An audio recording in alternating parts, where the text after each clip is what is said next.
ನಮಸ್ಕಾರ. ಎಲ್ಲರೂ ಎಲ್ಲ ಮಾತಾಡಿದ್ದಾಗಿದೆ. ನನಗೆ ಈ ಸಿನಿಮಾ ಬಗ್ಗೆ ಅಂತೂ ಏನೂ ಗೊತ್ತಿಲ್ಲ. ಈಗಷ್ಟೇ ಟೀಸರ್ ನೋಡಿದೆ, ಮತ್ತೆ ಇವರೆಲ್ಲರೂ ಹೇಳಿದ್ದು ಕೇಳಿಸ್ಕೊಂಡೆ. ಸೊ ಸಿನಿಮಾ ಬಗ್ಗೆ ಅವರು ಅಧಿಕೃತವಾಗಿ ಹೇಳ್ತಾರೆ. ನಾನು ವಿಶೇಷವಾಗಿ ಇವತ್ತು ನಮ್ಮ ಸೋಮಶೇಖರ್ ಅವರು ನನ್ನ ಆತ್ಮೀಯ ಮಿತ್ರರು, ಮತ್ತು ವಿನಯ್ ಸೂರ್ಯನ ಭಾಳ ಚಿಕ್ಕಂದಿನಿಂದ ನೋಡಿದ್ದೀನಿ. ಹಾಗಾಗಿ ಅವ್ರ ಮೇಲಿನ ವಿಶೇಷ ಪ್ರೀತಿ ಅದೊಂದು ಕಾರಣ, ಮತ್ತು ಕಾರ್ತಿಕ್ ವೆಂಕಟೇಶ್, ಆ ಕಾರಣಕ್ಕೆ ನಾನು ಇವತ್ತು ಬಂದಿದ್ದೀನಿ. ನನಗೆ ಗಣೇಶರಾವ್ ಅವರು ಹೇಳ್ತಾ ಒಂದು ಮಾತು ಹೇಳಿದ್ರು, ಪೋಷಕ ಕಲಾವಿದರನ್ನ ಬೇರೆ ಬೇರೆ ಕಡೆಯಿಂದ ಕರೆಸ್ಕೊಳ್ಳೋಂಥ ಒಂದು ಸಂದರ್ಭ. ಅದೆಲ್ಲ ನಿಜ. ಅಂದರೆ ಬದಲಾದ ಕಾಲಘಟ್ಟದಲ್ಲಿ ನಾವು ಯಾವಾಗ ಡಿಜಿಟಲೈಸ್ ಆಗಿಬಿಟ್ಟು, ಡಿಜಿಟಲೈಸ್ ಆದಮೇಲೆ ಎಲ್ಲವೂ ಬದಲಾಗಬೇಕು, ಮತ್ತು ಅದಕ್ಕೆ ನಾವು ಆ ಬದಲಾವಣೆಯ ಜೊತೆ ನಾವು ಬದುಕಬೇಕಾಗಿದೆ. ಅದು ಅನಿವಾರ್ಯ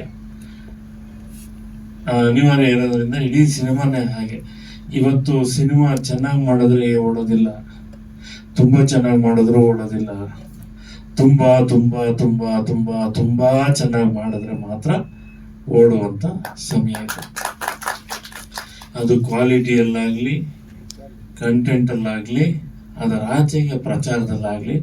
ಹಾಗೆ ಯಾವಾಗಲೂ ಹೇಳ್ತಿರ್ತೀನಿ ನಾನು, 2 ಸ್ಕ್ರಿಪ್ಟ್ ಬೇಕು ಸಿನಿಮಾಗೊಂದು ಸ್ಕ್ರಿಪ್ಟು, ಅದರ ಕಥೆ, ಅದನ್ನ ಪಾತ್ರಗಳ ಆಯ್ಕೆ, ಇವೆಲ್ಲ ಒಂದು ಸ್ಕ್ರಿಪ್ಟ್ ಆದರೆ, ಸಿನಿಮಾ ಪ್ರಮೋಷನ್ಗೆ ಇನ್ನೊಂದು ಸ್ಕ್ರಿಪ್ಟ್ ಇಟ್ಕೊಂಡಿರ್ಬೇಕು. ನಾವು ಸಿನಿಮಾ ರೆಡಿ ಆದ್ಮೇಲೆ ಇದನ್ನು ಹೇಗೆ ನಾವು ಜನಕ್ಕೆ ತಲುಪಿಸ್ಬೇಕು.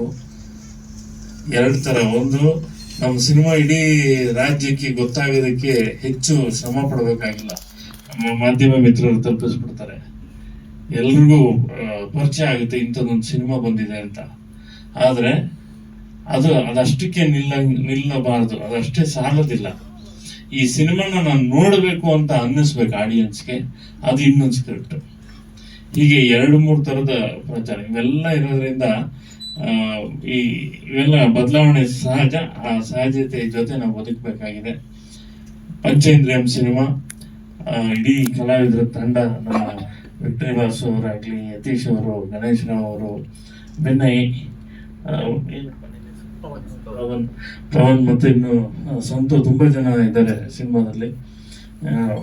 ವಿಶೇಷವಾಗಿ ಸೂಪರ್ ಸ್ಟಾರ್ ಒಬ್ಬ ಪತ್ರಕರ್ತನಾಗಿ ಬಂದು ಅಲ್ಲಿಂದ ಇವೆಂಟ್ಸು, ಬೇರೆ ಬೇರೆ ಸಿನಿಮಾ ಕ್ಷೇತ್ರದಲ್ಲಿ ಕೆಲಸ ಮಾಡ್ತಾ ತಮ್ಮ ಅಭಿರುಚಿಯನ್ನು ಹಲವು ವಿಭಾಗಗಳಲ್ಲಿ ವಿಸ್ತರಿಸ್ಕೊಳ್ತಾ ಇರುವಂಥ ನಮ್ಮ ಅಫ್ಜಲ್ ಮತ್ತು ಇವರು ಬ್ರದರ್ ಕೂಡ, ಇವರೆಲ್ಲ ಬಂದಾಗಿಂದ ನಾನು ಭಾಳ ನೋಡಿದ್ದೀನಿ ಅವರ ಸಿನಿಮಾ ಪ್ರೀತಿ.